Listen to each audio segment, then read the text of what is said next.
할렐루야! 할렐루야! 오늘도 주 앞에 전심으로 예배하는 우리 성도들의 삶에 주님의 은혜와 사랑이 가득하시기를 축복합니다. 우리 옆에 계신 분께, 옆에 아무도 안 계시면 앞에 계신 분 또 뒤에 계신 분께 이렇게 인사합니다. 감사합니다. 자, 여러분, 감사의 인사를 함께 나눌 수 있는 것이 또 감사죠, 우리에게는. 자, 여러분, 그러면 옆에 계신 분께 아니면 앞뒤에 계신 분께 여러분의 감사의 인사를 전했는데, 여러분은 어떤 마음으로 감사의 인사를 전하셨을까요? 옆에 계신 분께. 우리 김영희 집사님 어떤 마음으로 김경란 집사님께 감사하다고 인사했습니까? 늘 감사하는 마음. 야, 정말이죠? 네. 자, 우리는 이렇게 감사해야 될 일들이 항상 있어요. 우리가 옆에 있는 분께 감사하다고 인사할 때는 오늘도 내 옆에 앉아주셔서 감사합니다라는 마음이 있을 수 있겠죠. 함께 예배의 자리에 나와주셔서 감사하다는 마음이 있을 수 있겠고, 아니면 베델교회라는 같은 공동체 안에서 신앙생활을 함께 할 수 있음에 또 감사의 마음일 겁니다. 여러분, 근데 많은 사람들이 감사에 참 인색해요. 우리가 이렇게 서로 아는 사이에 같은 공동체 안에서는 이렇게 감사를 잘 표현하지만 조금만 거리가 좀 멀어져도 우리 감사가 좀 인색할 경우들이 있지요. 보통은 또 이런 경우 감사가 참 인색한 경우가 있어요. 제가 어딘가에서 본 것 같은데, 누군가는 나에게 커피 한 잔만 사줘도 참 감사하다는 인사를 잘하는데, 모든 것을 다 주고 늘 아침을 차려주고 밥을 챙겨주고 용돈도 주는 엄마에게는 감사를 못하고 늘 짜증만 내지 않았느냐, 이런 얘기들을 해요. 그러니까 사랑이 당연하다고 느끼면 감사를 잊게 되는 것 같아요. 그렇죠? 여러분, 옆에 계신 분께 감사의 마음을 표현할 수 있다는 것은 함께 예배할 수 있는 것이 감사한 건데, 우리가 감사가 왜 잘 안 나옵니까? 그냥 옆에 늘 있으니까, 늘 당연하고 여겨지니까 그 당연함 때문에 감사를 자꾸만 잊게 되는 것 같아요. 여러분, 당연하다는 것은요, 우리가 이렇게 살아갈 수 있도록 도움을 주고 있는 하나의 삶의 요소라는 거예요. 당연하다는 것은. 그러니까 더 감사할 일들이 있다라는 것이죠. 여러분, 어느 가정에서 있었던 일을 라디오에서 들었어요. 본가에 방문한 아들 부부가 치킨을 시켰습니다. 얼마의 시간이 흘러서 배달원이 도착하고 이 초등학생 손자가 이제 현관으로 뛰어나갔어요. 치킨이다 하면서 막 뛰어나갔겠죠. 자, 문을 열어주고 배달원이 치킨을 줍니다. 이 아이가 치킨을 받아들고 그냥 쌩 돌아서고 막 치킨이다 하면 뛰어 들어오는 거예요. 그 모습을 보고 할아버지가 배달하시는 분에게 감사하다고 인사를 해야지 라고 말했습니다. 그때는 이 손자가 뭐라고 말하냐면, 우리가 낸 돈에 배달비 다 포함인데요? 라고 이야기를 하는 거예요. 저 아저씨는 돈을 받고 일하는 건데 굳이 감사할 필요가 있나요? 라고 얘기를 했다라는 거죠. 여러분, 어떻게 생각하십니까? 맞습니까? 아니죠. 근데 한편으로는 또 맞기도 해요. 그냥 뭐라고 말할까요? 그냥 이성적으로 판단하면 맞아요. 그런데 우리가 사는 세상은 그렇지 않잖아요. 작은 사소한 예의와 사소한 범절이 아름다운 세상을 만들 수 있다는 거예요. 이 할아버지는 손자의 말은 맞다는 것을 생각하면서도 이 아이가 벌써부터 이런 생각 갖고 있다면 이 험난한 세상을 살아가면서 얼마나 이성적으로 자기만을 알고 살아갈까, 너무 안타까운 거예요. 그래서 이 아이에게 가르쳐 주기를 원했다는 거죠. 그런데 이 할아버지의 가르침이 제대로 들어갈 수 없는 것은 이 아이가 뭘 보고 배웠겠습니까? 누구에게? 그 부모가 이미 그렇게 살아온 거예요. 부모가. 너무나 안타까운 거죠. 여러분, 저는 이야기를 들으면서 많이 공감이 되었습니다. 우리는 함께 살아가는 세상 속에 있어요. 혼자 사는 무인도에 머물러 있는 게 아니란 말이에요. 여러분, 지금 옆에 계신 분께 감사하다고 인사했단 말이에요. 내 옆에서 앉아주셔서 감사하다고. 방송에서 혼자 계시지만 뒤에 계신 분께 내 뒤에라도 앉아 계셔서 감사하다고 인사했단 말이에요. 여러분, 당연한 거니까 감사가 없다면, 만약에 여러분이 지금 무인도에 혼자 계시고 그 무인도에서 3개월 동안 혼자 정말 생선을 잡아다가 먹고 과일을 따다 먹고 불을 피워 살다가, 그러다가 옆에 누군가 한 사람이 여러분에 나타났다면 얼마나 감사하겠습니까? 얼마나 감사하겠어요? 그런데 늘 옆에 있으면 감사를 몰라요. 여러분, 제가 지금 생각나는, 제가 지금까지 살아오면서 가장 많은 눈물을 쏟았던 잠깐의 시간이 있었어요. 언제냐면요, 군대 갔을 때예요. 훈련소에 입소를 하고 훈련을 받아요. 처음에 뭐 한 주 동안 뭐 체력 테스트 한다고 땡볕에 8월 군번인데 그 땡볕에 더군다나 저 밑에 지방 경남 지역의 진준이 얼마나 덥습니까? 땡볕에서 막 맨날 세워놓고 막 뛰게 하고 훈련시키고 해요. 그런데 첫 주는 교회를 안 보내요. 군기를 잡아야 되니까 교회를 안 보내요. 그리고 그 다음 주에 기본적인 군사훈련이 또 시작됩니다. 얼마나 힘듭니까? 그 땡볕에. 그리고 드디어 교회를 보내주는데요. 교회 문을 탁 열고 들어가면서 눈물이 폭포같이 쏟아지는 거예요. 막 쏟아져요. 그냥 아무런 감동도 없이 그냥 막 쏟아져요. 이곳이 교회구나. 여기가 주님 계신 곳이구나. 여러분, 군대 입대하기 전에 주일날 빠진 적이 없는 저예요.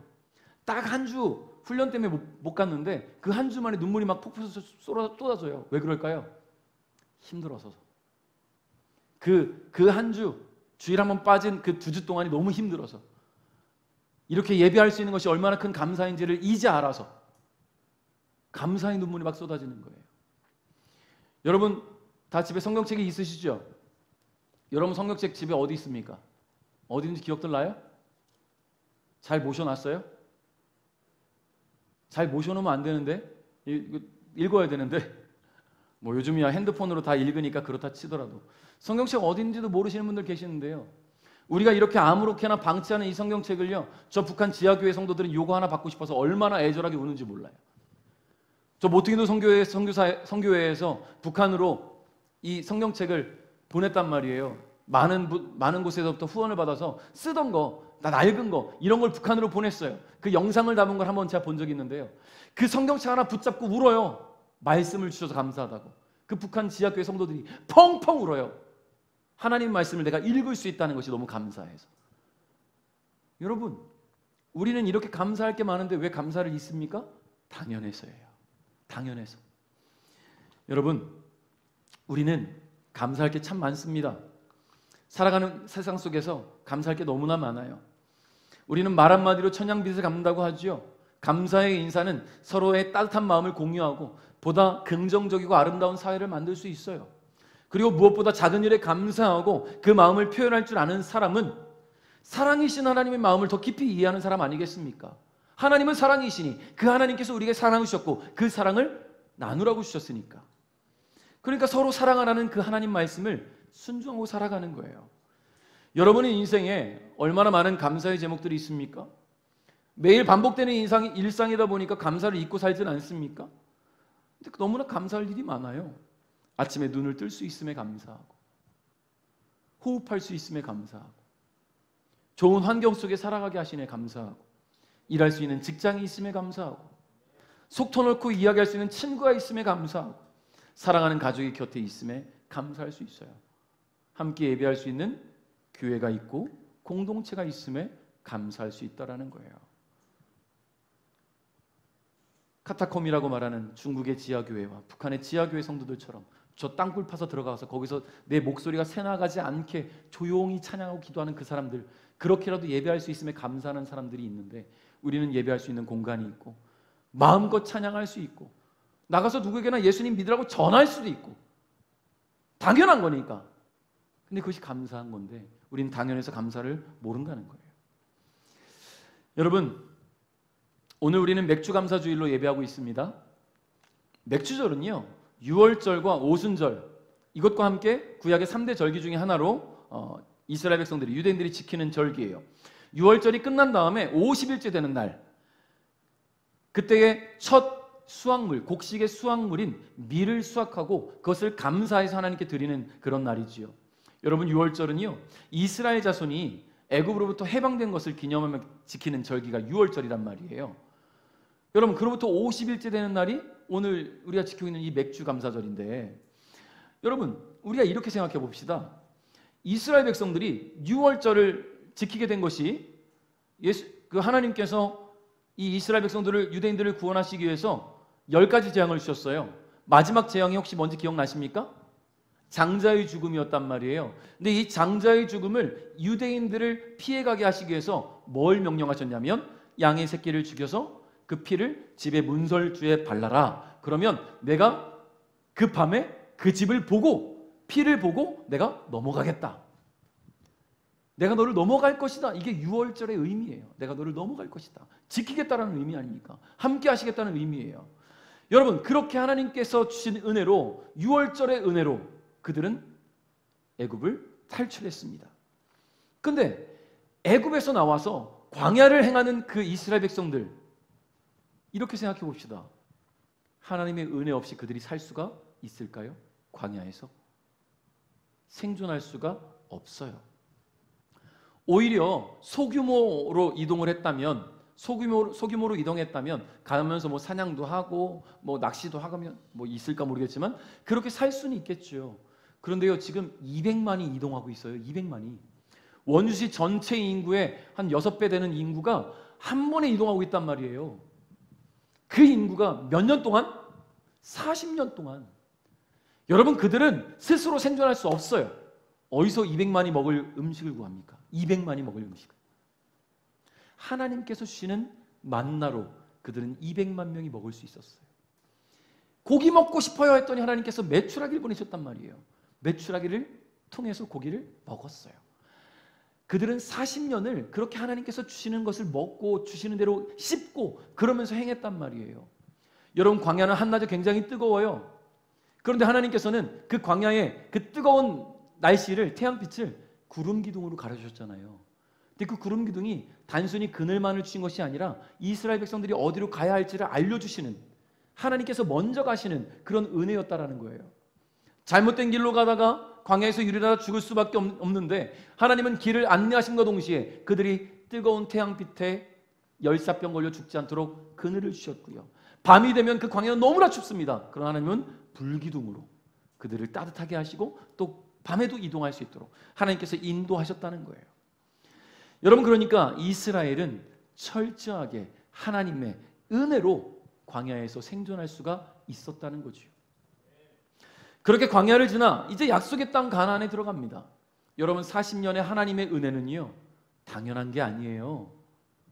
당연한 게 아니에요. 만나를 주신 것, 내일 아침에도 있겠지. 당연한 게 아니에요. 하나님께서 매일매일 공급하시는 은혜를 그들이 먹고 산 거예요. 매일매일. 그렇게 광야를 지나 약속의 땅 가나안에 들어갔습니다.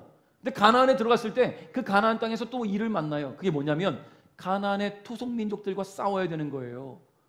지금 이스라엘 민족은요, 가나안에 있는 민족들에게 있어서는 침략해 들어오는 민족에 불과합니다. 공격해 들어오는 이방 민족에 불과해요. 그 시작이 되는 여리고성은요, 난공불락의 성이라고 하죠. 엄청나게 튼튼하고 견고한 성을 세워서 단 한 번도 함락된 적이 없는 성, 그게 첫 시작이었어요. 그러면 그런 성에서 늘 외세로부터의 침략을, 이 가나안의 시작에 있어서 외세로부터의 침략을 막아낸 민족이 싸움을 잘하겠습니까? 아니면 40년 동안 광야 생활한 사람이 싸움을 잘하겠습니까? 당연히 정착민들이 더 막강하겠지요. 광야에서 그들이 무슨 군사훈련했겠어요? 40년 동안. 매일매일 하나님께서 인도하신 대로 따라가기만 해야 되는 그들이 어디서 군사훈련합니까? 그런데요, 하나님은 그 광야에서 이스라엘 백성들을 싸우게 하셨고요, 그때마다 이기게 하셨어요. 아말렉과의 싸움에서, 아모리 족속과의 싸움에서 하나님은 늘 그들이 이기게 하셨단 말이에요. 여러분, 이것이 어떻게 되어집니까? 그들이 선천적으로 힘이 셀까요? 막강한 민족일까요? 네피림처럼 크고 강대한 그런 사람일까요? 아니에요. 전적으로 하나님의 은혜였다라는 거예요. 그들은 하나님의 은혜로 가나안에 정착하게 됩니다. 광야를 지나는 동안 심적으로 육체적으로 약해져 있던 그들이 그곳에 정착할 수 있었던 것은 철저한 하나님의 개입과 은혜 때문이에요. 자, 이제 그들은 가나안 땅에서 농사를 짓습니다. 40년 동안 유목 생활을 했단 말이에요. 심지어 물론 뭐 애굽에서 농사를 지어본 사람들이 있겠죠. 근데 그런 사람들은요, 다 광야에서 죽었어요. 2명 빼고. 누구와 누구? 여호수아와 갈렙. 그리고 나머지는 다 광야에서 태어난 사람들이에요. 광야 세대. 이 사람들이 가나안 땅에 들어왔어요. 그들은 한 번도 농사를 지어본 적이 없어요. 가나안 땅에서 농사라는 것을 어떻게 지어야 되는지 몰라요. 근데 정착했으니 이제 하나님께서 만나를 끊어줬단 말이에요. 이제 그들은 농사를 지어서 먹고 살아야 돼요. 그런데 그들이 어떻게 농사를 짓는 것을 알겠습니까? 언제 이른 비가 내릴지, 언제 늦은 비가 내릴지 어떻게 알겠습니까? 근데 하나님께서 그들의 농사에 관여해 주셨어요. 그들이 씨를 뿌린 것을 잘 자라게 하셨어요.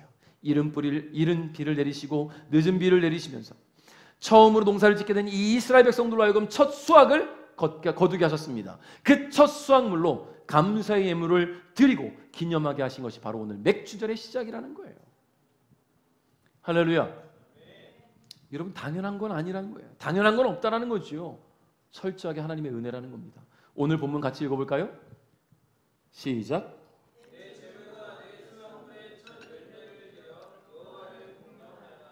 그러면 내 창고들이 차고 넘치게 될 것이며 내 포도주 통들이 포도주로 가득 찰 것이다. 아멘. 자, 우리는 이 말씀을 통해서 하나님과의 관계에서 우리가 반드시 지켜야 될 한 가지 원칙을 발견하게 됩니다. 우리 말씀 잠깐만 다시 한번 띄워주시겠습니까? 보세요.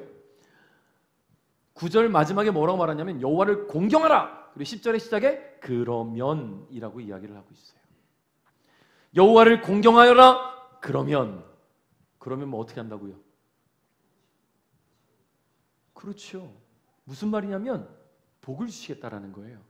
그럼 여호와를 공경하지 않으면 복은 없다. 쉽게 설명하면 이런 거예요. 그죠? 여러분, 우리는 콩 심은 데 콩 나고 팥 심은 데 팥 난다는 말 잘 알아요. 들어보셨지요? 여러분, 이 속담은요, 말 그대로 심은 대로 거둔다는 뜻입니다. 근데 이 속담의 비유적 의미를 살펴보면 사람이 한 일이나 행동에 따라서 그에 걸맞는 결과가 나타난다라는 이야기죠. 오늘 또 제 친구 얘기를 한 번 더 할게요. 우리 윤승재 목사님 자꾸 자기 이야기 하지 말라는데, 왜냐면 이 친구가 제 설교를 종종 봐요. 자기 얘기 좀 하지 말라는데 오늘 한 번 더 하겠습니다. 자, 이 친구가 윤승재 목사님이 이 속담의 이야기를 아주 그대로 실천 중인데요. 윤 목사님이 젊은 나이에 당이 있단 말이에요. 당이 있어요. 가족력 때문이죠. 아버지 어머니가 당이 있으셔서 이 당뇨가 있음을 건강검진 받다가 알게 됐어요. 당하혈색소가 막 17인가 18인가까지 올라갔었다고 해요. 그리고 처음에 이제 혈당을 쟀는데 420? 말도 안 되는 거죠. 그 전까지 뭐 모르고 살았으니까. 그래가지고 이제부터는 지키고 사는 거예요. 철저하게. 당을 조절하기 위해서. 근데 굉장히 조절을 잘했어요. 운동을 하고 매일매일 수영을 4km씩 운동을 해요. 수영을 4km씩. 정말 대단한 사람이에요. 그리고 그 당이 있는 것이 발견되고 얼마 안 있을 때 우리 노회에서 제주도를 몇 번씩 갔단 말이에요. 근데 제주도 가서 식당 가서 조금이라도 설탕이 들어갔으면 음식을 먹지 않았어요. 그 제주도의 그 맛있는 음식들을. 현미 햇반 하나 사가지고 가서 김치랑 먹어요. 그렇게 지켰단 말이에요, 당을. 그래서 거의 정상까지 와서 약을 거의 다 줄였어요. 거의 정상이 되니까 그때부터 조금씩 먹기 시작합니다. 조금씩 먹으면서 당하혈색소가 올라가기 시작해요. 지금부터 한 4개월 전에 당이 다시 좀 올라갔어요. 당하혈색소가 13이 나왔대요. 그래서 선생님께서 부르셔서 워낙 오래됐으니까 목사님 이러다 죽습니다. 정말로 죽고 싶으면 그렇게 하십시오라고 2시간을 혼냈답니다. 그리고는 지금 3개월 동안 밥을 입에 넘긴 적이 단 한 번도 없어요.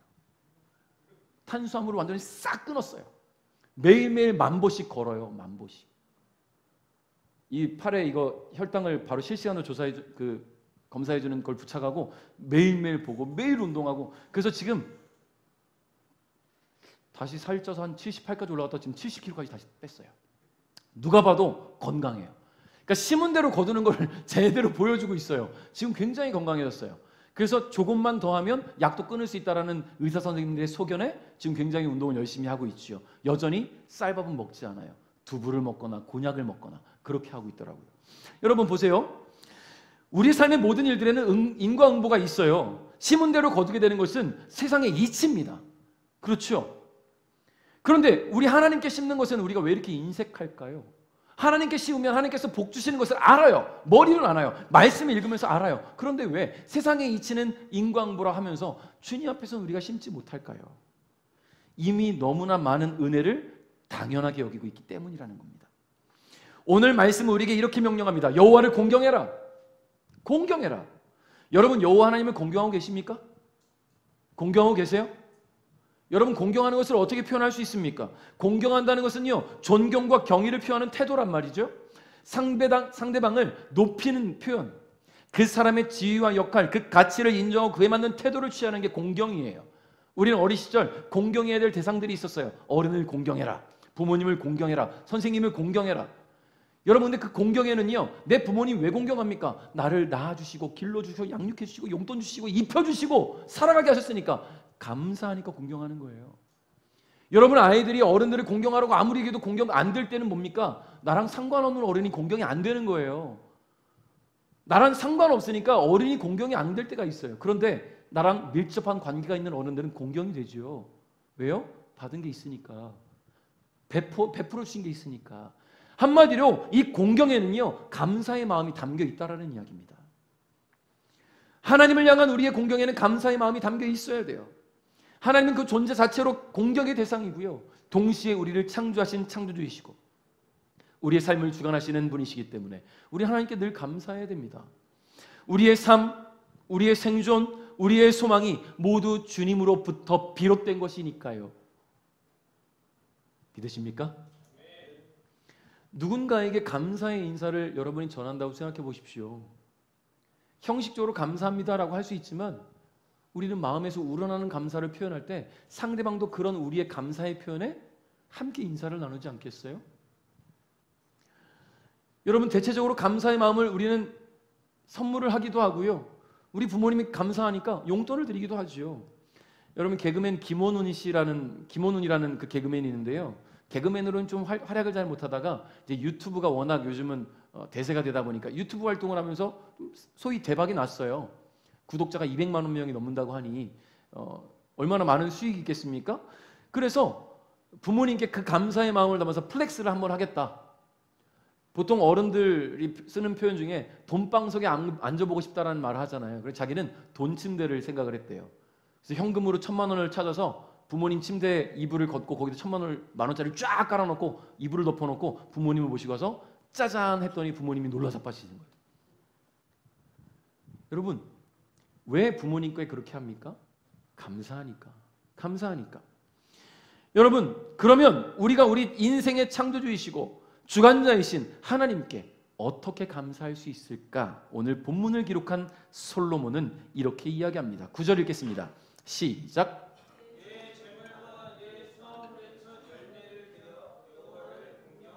아멘. 자, 이 공경하여라 라고 번역된 히브리어 카베드라는 단어가 쓰는데요, 카베드, 존경하다라는 의미도 있는데 다른 뜻으로도 많이 쓰여요. 그게 뭐냐면 영화롭다라는 의미로도 사용돼요. 영화롭다. 여러분, 영화롭다는 표현을 우리가 하나님께 많이 쓰잖아요. 영화롭다라는 표현을 쓸 때 우리는 보통 거기에 우리의 어떤 표현들이 담기냐면 예배와 찬양과 하나님을 향한 칭찬과 박수가 들어가요. 우리의 예배를 통해, 우리의 헌신을 통해, 우리의 찬양을 통해, 칭찬을 통해, 박수를 통해 하나님 영광 받으소서, 이게 하나님께서 영화로워지시는 거예요. 믿으십니까? 그런데 오늘 성경에서 뭐라고 말하냐면 하나님을 영화롭게 하기 위해서 너희들은 이것을 해라. 그것이 뭐냐? 내 재물과 내 수확물의 첫 열매를 드려라. 재물과 수확물의 첫 열매를 드림으로 하나님을 영화롭게 할 수 있다는 거예요. 여러분, 이 말씀은 솔로몬 왕의 권면이자 한편으로는 하나님의 명령이지요. 왜냐하면 수확물의 첫 열매를 드려라, 하나님의 명령이에요. 맥주절을 지키게 하시는 것은 하나님의 명령이니까. 그리고 제물을 드리는 것, 하나님께서 말라기 선지자를 통해서 선포하신 명령입니다. 이스라엘 백성들에게. 여러분, 고대 이스라엘의 농경사회를 생각해 봅시다. 고대 이스라엘 백성들의 농경사회, 첫 열매를 수확했을 때 그들에게 이 첫 열매는요, 무엇을 상징했냐면 생명과 번영을 상징했어요. 왜냐하면 더 이상 하나님께서 공급하시는 만나는 끝났습니다. 우리가 땀 흘려 일하고 수고할 때 우리가 일했지만 하나님께서 이른 비와 늦은 비를 주시고 좋은 토지를 주시고 좋은 날씨를 주셔서 내가 이 수확물을 얻게 되었다는 것. 한마디로 이 수확물이 있기까지 하나님께서 모든 자연 환경을 주관하셔서 우리로 하여금 생존할 수 있게 하셨으니 결국 이 첫 열매는 생명과 번영을 의미하는 거예요. 근데 이것을 첫 열매를 하나님께 드리래요. 야, 쉽지 않죠? 쉽지 않죠. 여러분, 처음 돈 벌고 나서 하나님께 첫 열매 드려보신 분들 계시죠? 어렸을 때부터 그렇게 신앙교육 받으신 분들, 저도 전도사 때 그렇게 했고요. 제 아내도 청년이 돼서 처음 월급을 하나님께 첫 열매로 드렸다고 얘기해요. 쉽지 않아요. 저는 좀 쉬웠어요. 첫 월급이 30만 원이었으니까. 첫 월급 200만 원 받는 사람들은 쉽지 않겠죠. 그러면 이스라엘 백성들에게 맥주절에 얻어들인 그 수확물 첫 열매를 하나님께 다 드려요. 쉽습니까? 쉬워요? 어려워요. 어려워요. 그런데 드릴 수 있는 것은요, 하나님께서 또 우리와 함께 하실 것이라는 믿음이 있기 때문이라는 거예요. 한마디로 이 모든 것, 이 소산물의 모든 것이 하나님께로부터 왔구나, 그 감사가 있으니까 드릴 수 있어요. 여러분, 아무리 우리가 노력한다고 해도 농작물이 잘 됩니까? 아니잖아요. 가끔 우리는 날씨 때문에 농작물의 피해를 본 농장주들, 농부들의 이야기를 뉴스를 통해 보잖아요. 갑자기 기상이변으로 우박이 떨어져서 이제 수확을 해야 될 고추 농사가 망했어요. 너무 홍수가 와서 농작물이 다 잠겨서 다 죽었어요. 벼농사 이제 수확철이 됐는데 다 쓰러져 갖고 어떻게 할 수 없어요. 많이 보셨잖아요. 여러분, 하나님께서 주관하시지 않으면 이 모든 것, 내가 아무리 수고하고 애써도 내 것이 아니에요. 내 것이 아니라는 거예요. 결국 주님께서 우리의 삶의 모든 순간순간마다 함께 하신 것을 믿고 의지하고 감사할 때 첫 열매를 드리는 결단이 생길 수가 있는 거예요. 그 은혜를 기억하는 사람은 첫 열매를 드리는 감사가 있는 것이지요. 그리고 제물을 드리는 것, 깊은 의미가 있는 것은요, 이 제물을 드릴 때 우리는 뭘 드릴까요? 제물만 드립니까? 헌금만 드립니까? 아니에요. 마음을 드리는 거잖아요. 성경은요, 이 제물이, 즉 돈이 사람으로 하여금 믿음에서 떠나게 할 뿐 아니라 교만하게 하는 것이라고 말합니다. 돈이 사람을 교만하게 만들어요. 또 악한 사람들은 하나님보다 제물을 더 의지하고 있다고 말을 합니다. 다시 말해서 이 돈이 사람의 마음의 집중력을 빼앗아갈 수 있다는 것을 이야기하고 있어요. 그래서 예수님께서는 누가복음 11장 13절에 이런 말씀하셨어요. 너희는 하나님과 제물을 겸하여 섬길 수가 없다. 없나요? 네. 너희는 하나님과 제물을 겸하여 섬길 수가 없느니라. 여러분, 그런데요, 보통 사람들이 막 잘 벌면 잘 안 돼요. 제가 얼마 전에 오래전에 같이 신앙생활했던, 그때 당시엔 청년이었죠. 함께 신앙생활했던 친구를 만났어요. 사업이 잘 돼요. 사업이 잘 돼서 차도 좋은 외제차 끌고 다니고요. 사업장도 아무튼 잘 돼요. 그런데 오랜만에 만나서 신앙생활을 어떻게 잘하고 있냐고 물었더니 그냥 주일 예배만 드리고 있어요 하더라고요. 굉장히 열심히 했던 친구거든요. 왜 그러냐? 물론 어머니가 좀 아프셨어요.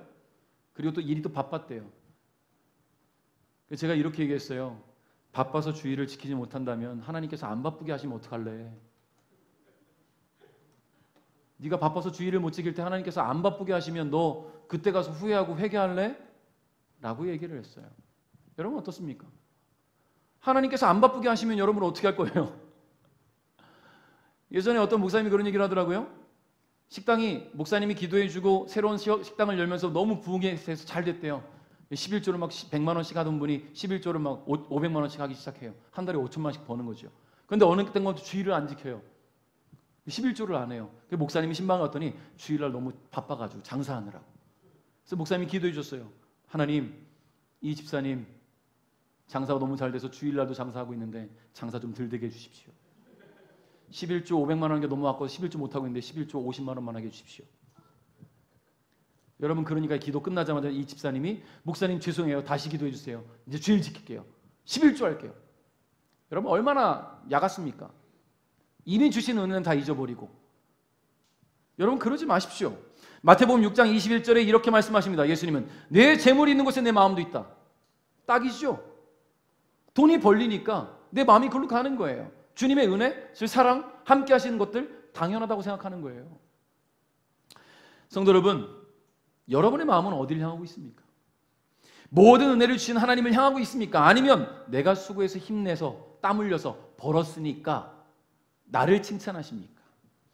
당연히 하나님이 주신 은혜를, 당연한 은혜를 당연하다고 여기지 마십시오.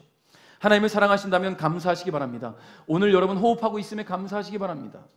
큰 문제 없는 그 평안하게 반복되는 그 일상에도 감사할 수 있기를 주님의 이름으로 축복합니다. 그런데 그 무엇보다 가장 감사해야 될 것은요, 우리가 구원받았다는 거예요. 구원받았다는 거예요. 여러분, 말로만 그 구원에 대한 감사하지 마십시오. 주님을 위한 여러분의 헌신이 있기를 바랍니다. 내가 주님을 위해서 무엇을 할 수 있을까? 내가 물을 떠다 놓을까? 주보를 좀 정리를 할까? 교회 청소를 좀 해볼까? 식사 준비를 할까? 차량 운행할까? 내가 교회에서 뭘 할 수 있을까? 주님을 위한 여러분의 헌신을 생각하십시오. 고민하십시오. 늦게 오는 분에게 주보라도 한 대 전달하세요. 내가 할 게 없다면 오시는 분들에게 잘 지냈냐고 인사라도 하세요. 주님의 마음으로 서로 인사라도 하세요. 여러분, 주님을 위한 예물로 주님께 감사를 표현하시기 바랍니다. 우리는 잘 벌어먹고 살면서 주님께 드리는 게 너무나 인색해요. 여러분, 커피 한 잔 너무 비싸잖아요. 이번에 서울 갔다가 친구 목사님 만났는데 커피 한 잔에 사주는데 무슨 커피가 8,000원씩 해요. 뭐 시그니처 메뉴라고 해요. 맛은 있더라고요. 커피 한 잔 8,000원에 해도 우리는 거뜬하게 사 먹기도 하고, 밥 한 끼 요즘 막 15,000원씩 주고 사 먹는데, 주님 앞에 예물 드리는데 되게 인색해요. 왜요? 우리가 누리는 그 모든 것들이 주님께서 주신 건데 왜 주님께만 인색합니까? 그 당연한 것들이 당연하지 않게 되면 어떻게 할 건데요, 여러분? 주님은 그런 우리의 마음, 우리가 정말 주님께 온 정신을 다하고 온 삶을 집중해서 감사를 표현할 때 주님은 기뻐 받으시고 끝나는 것이 아니라 더 좋은 것으로 갚아주신다는 것을 잊지 않기를 바랍니다. 여러분, 하나님은 당신을 공경하는 이에게 약속하신 복을 주십니다. 앞서 말씀드린 것처럼 세상의 이치는 뭐라고 했죠? 네 글자로?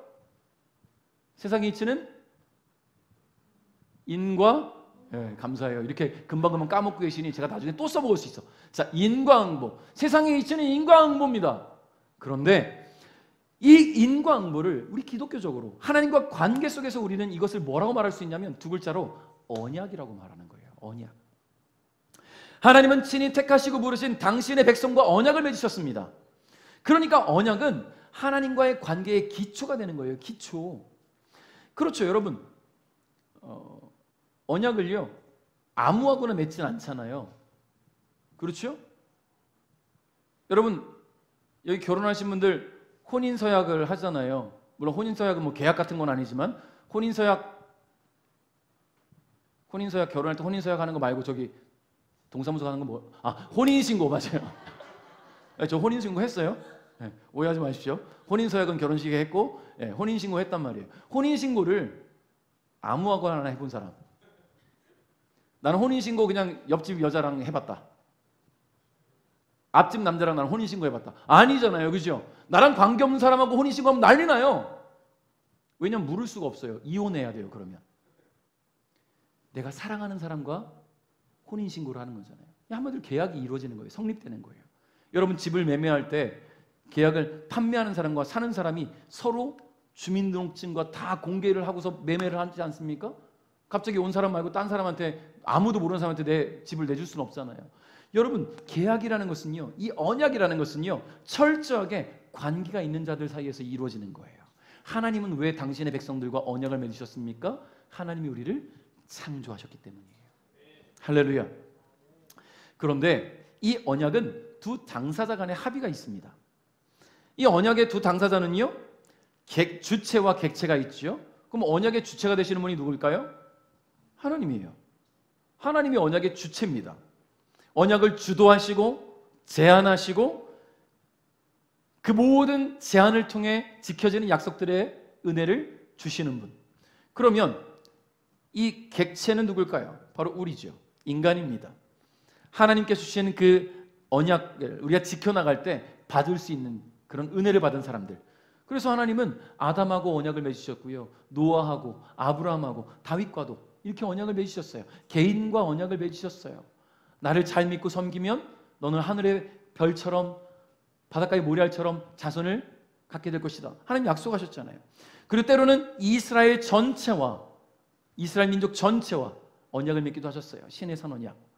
이스라엘 백성들에게 율법을 주시면서 너희들이 이것을 잘 지키면 내가 너에게 복 줄 것이다. 그러니까 하나님은 언약을 지키는 이에게 복을 주셨고요, 언약을 지키지 못할 때는 그에 따른 벌을 주시기도 합니다. 자, 그럼 오늘 말씀을 한번 또 읽어봅니다. 10절 말씀 시작.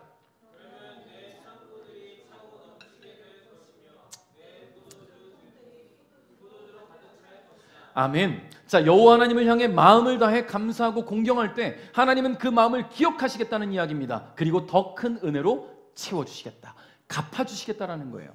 여러분, 솔로몬은 하나님의 마음을 이렇게 표현합니다. 너의 창고들이 차고 넘칠 거야. 네가 재물과 첫 열매를 나에게 드리면 내가 너의 창고를 채울 것이다. 너의 포도주 통들이 포도주로 가득 찰 것이다. 여러분, 엘리야에게 대접했던 사르밧 과부를 기억하십니까? 그녀에게는요, 밀가루 조금하고 기름 조금밖에 없었어요. 근데 하나님의 사자인 이 엘리야가 그것으로 나에게 빵을 좀 구워서 갖고 와라. 이 사르밧 과부는 그거 하나 구워 먹고 아들하고 죽으려고 했단 말이에요. 가뭄이고 돈도 없고 먹을 거 그거밖에 없는데, 그런데 하나님께서 주신 명령이라고 생각하고 그것으로 빵을 지어서 엘리야에게 대접했더니 하나님께서 어떤 은혜를 주셨습니까? 이 가뭄이 끝날 때까지 그 밀가루통에 밀가루가 떨어지지 않을 것이고 그 기름병에 기름이 떨어지지 않을 것이다. 여러분, 신화가 아니에요.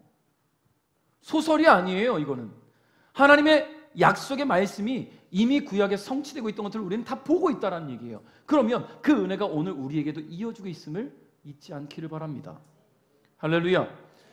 그러니까 심은 대로 거두게 하실 것이라는 하나님의 약속을 반영하고 있는 이 솔로몬의 이야기, 즉 주의 명령에 순종하고 재물과 수확물의 첫 열매로 하나님을 영화롭게 하는 자에게는 하나님께서 차고 넘치도록 흔들어 채우시는 그 은혜를 경험하게 하실 것이다라는 하나님의 강한 의지가 담겨있는 말씀입니다.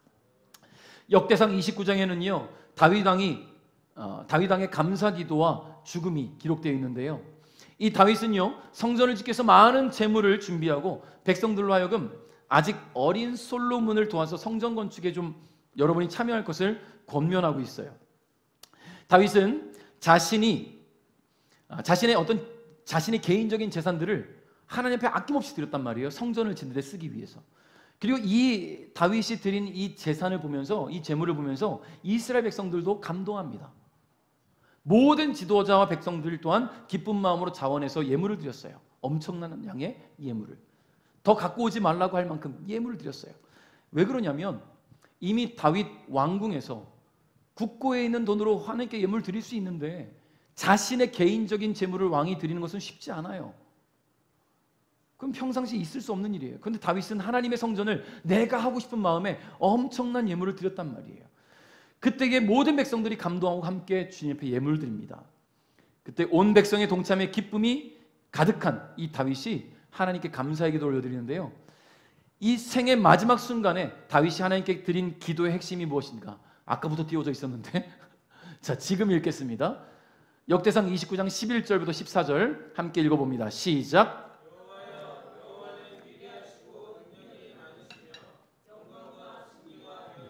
주의 손에 있나이다. 하늘과 땅의 모든 것이 주의 것이고 나라도 주의 것입니다.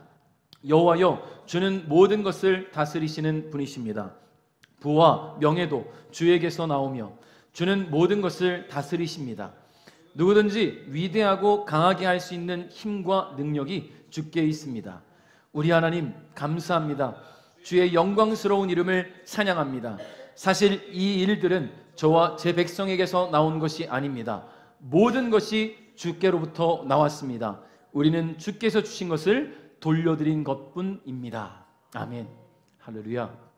할렐루야. 사랑하는 성도 여러분, 하나님은 언약의 당사자인 우리에게 모든 것을 아낌없이 주셨어요. 모든 것을. 다윗이 갖고 있는 모든 것은요 하나님이 주신 거예요. 하나님이 함께 하시지 않았다면 다윗은 진작에 사자에게 먹혀 죽었을 겁니다. 목동 시절에. 하나님이 함께 하시지 않았다면 다윗은 골리앗에게 짓밟혀 죽었을 거예요. 하나님이 함께 하시지 않았다면 다윗은 사울에게 벌써 목베어 죽었을 겁니다. 근데 다윗이 건강한 왕국을 세우고 모두가 기억하는 다윗 왕으로 기억될 수 있는 것은요 하나님이 그와 함께 하셨기 때문이라는 거예요. 모든 것은 주님으로부터 왔다라는 것. 여러분, 이 고백이 너무 마음에 와닿아요. 너무 마음에 와닿아요. 하나님이 주셔서 지금이 내가 있다라는 그 고백. 여러분, 하나님은 모든 것을 주셨어요. 아낌없이 말이죠. 예수 그리스도를 통해 죄의 저주를 끊어주셨고요, 구원의 은혜까지 선물로 주셨습니다. 그리고 그 은혜 안에서 주어진 삶의 모든 것들을 우리로 하여금 누리게 하셨어요. 다윗의 고백처럼 여호와 하나님은 위대하시고 능력이 많으시고 영광과 승리와 위엄이 주님께 있습니다. 모든 것의 주님이시고 주인이시고 모든 것을 주시는 분이시며 모든 것을 다스리게 하시는 분이라는 것을 잊지 않으시길 바랍니다. 모든 것이 주님으로부터 나온 것임을 우리가 잊지 않고 주님께 감사하는 신앙이 되었으면 좋겠습니다. 할렐루야. 모든 것을 주시고도 아낌없이 또 아까워지 않으시는 주님 앞에서 여러분 제발 인색하지 않길 바라요. 그래서 여러분의 모든 삶으로 여호와께 감사하시기 바랍니다. 여러분, 내게 바쁜 모든 일상의 시간들, 일도 해야죠, 친구도 만나야죠, 또 취미 활동도 해야죠, 먹고 살아야죠. 그 모든 활동들을 주신 주님께 여러분의 시간을 주님께 드리십시오. 여러분의 시간, 주님께 나와서 기도하는 시간에 헌신하십시오. 주님을 위해 일함에 헌신하시기를 바랍니다. 그분을 영화롭게 하며 여러분의 인생이 쓰임받기를 바랍니다. 그래서 아까 약속하신 것처럼 여러분의 삶이 풍성하게 차고 넘치기를 주님의 이름으로 축복합니다. 말씀을 맺겠습니다. 미국의 예배 사역자인 매트 레드먼이라는 사람이 있어요. 우리가 잘 아는 찬양을 작곡했는데요, 주 이름 찬양이라는 찬양이 있습니다. 이 찬양의 후반부에 이런 가사가 나와요. 주님은 주시며 주님은 찾으시네. 저는 이 찬양을 처음 접했을 때, 주님은 그래요. 주님은 주님이시죠. 주님은 주이십니다. 그리고 주님은 예배하는 자들을 찾으시는구나. 주님 나를 찾아주십시오. 이렇게 알았는데요, 이 원어에 이 매트 레드맨이 고백했던 이 가사의 원어를 보니까, 영어를 보니까 이렇게 써 있어요. You give and take away. 주님은 주시고요, 주님은 찾아가시는 분이라는 고백이었어요. 주님은 my Lord, 주님이 아니라 주님은 나에게 기부하시는 분, 주시는 분. 그리고 주님은 예배하는 자들을 찾으신다는 고백이 아니라 주님은 나에게 주신 것을 언제든지 걷어가실 수 있는 분이라는 얘기예요. 여러분, 욥기 1장 21절에 욥의 고백이 바로 이런 고백인데요, 하나님께서 허락하신 사탄의 시험으로 모든 것을 잃게 되었을 때에 욥은 이렇게 고백합니다. 내 어머니의 태에서 벌거벗은 채로 나왔으니 그 벌거벗은 채로 그곳으로 돌아갈 것입니다. 주신 분도 여호와시요 가져가신 분도 여호와시니 여호와의 이름이 찬양을 받으시기 바랍니다. 여러분, 베푸시고 공급하신 것에 감사하는 것은 당연합니다. 베푸시고 공급하신 것이 당연한 것이 아니라 그 공급하시고 베푸시는 것에 감사하는 것이 당연해야 될 줄 믿어요. 그러나 언제든지 주님은 다시 걷어가실 수 있어요. 찾아가실 수 있다는 거예요. 감사를 잊은 민족이 되어서 고통받고 신음받았던 이스라엘 민족과 같지 않기를 바랍니다. 그러므로 우리의 삶으로, 우리의 건강으로, 우리의 물질로, 우리의 시간으로 주님을 위해 헌신함으로 말미암아 주님을 향한 감사를 여러분의 삶에서 표현해 나갈 수 있기를, 드리시기를 주님의 이름으로 축복합니다. 그래서 주님이 약속하신 그 차고 넘치는 은혜와 복의 주인공이 되는 우리 베델가족 여러분 될 수 있기를 주님의 이름으로 축복합니다.